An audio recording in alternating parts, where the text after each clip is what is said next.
Hoops vlog. This video is about how I've gotten much better at not getting injured playing basketball, especially pickup basketball, in the past couple years.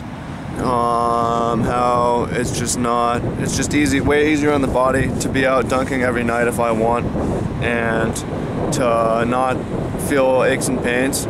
So yeah, it's a lot of movement on the court. So I've been studying movement, like reading books by people of different disciplines, like gymnastics and science literature and CrossFit and such, just so I can improve my athleticism, because on the basketball court I'm an athlete. So highly recommend any basketball athletes to, train cross-discipline.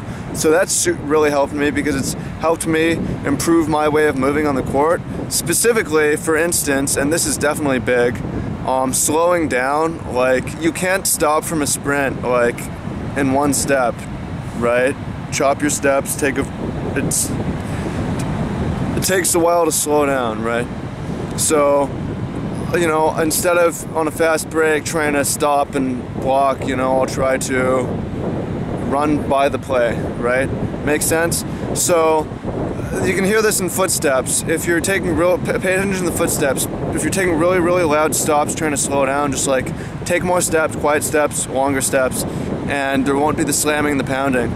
So, and you see that in the NBA too. People will go running out of bounds trying to, blocks around the basket. Like, it takes a while to slow down. So that's one big thing that I've improved on. I've gotten better about being, I'm in a culture where I try to stay in a culture where it's safe. If a game's dangerous, I don't want to play, so this applies to pickup, or officiated potentially, depending on, but generally if there's a ref, it's going to be fine. Like, if a game gets dangerous, you don't need to play the elbow match game. Like, this pickup, it's not worth it. It's not game of 21, whatever is not worth it. Like, it's pointless. This game's for nothing. So that's a mindset change and social change that has helped. Back to movement mechanics, landings. Oh my God, I'm so glad that I got into studying landings, because, like, I want to say that I have dunked 7-10 straight days, like, 2 weeks, every day, like, and I just don't have any pain, really. I feel lingering things from before, definitely, but we'll see how it goes. I've gotten better, and I plan on continuing to get better, stay the same at the very least. And I definitely credit landings as being huge, because it's just so much of basketball and dunking is understanding how to land. So studying landings, which again goes back to studying movement, because studying gymnastics and such and breakdancing, super important for me in understanding how to land, get to the ground. Ways that I've not been getting injured. I feel like I have another thought that trailed off that maybe I'll regain if you're willing to wait a few seconds with me.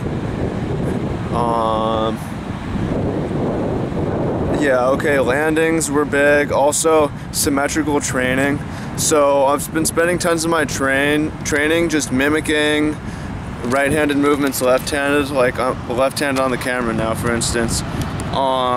And this is for everything, because, like, you'll get to having one shoe always tied tighter than the other, or one shoe wearing down in one way, and then, like, suddenly your legs are different lengths.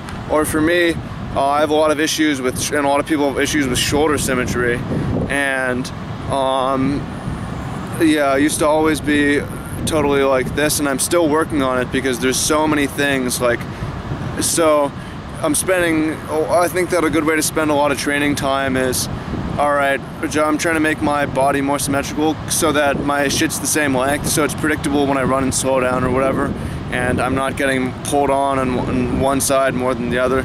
I think that's very important. So there's probably more to it, but that mostly covers right now how I'm feeling. Okay, shit, there's more to it if you want more.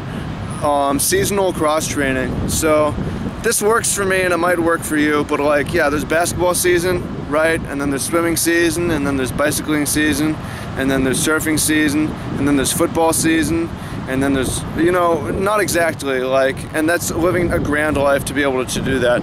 But the idea that like, yeah, if you can become a seasonal human being for training, that will allow you to get into more disciplines too, because otherwise you're just doing the same thing over and over, not introducing new ideas.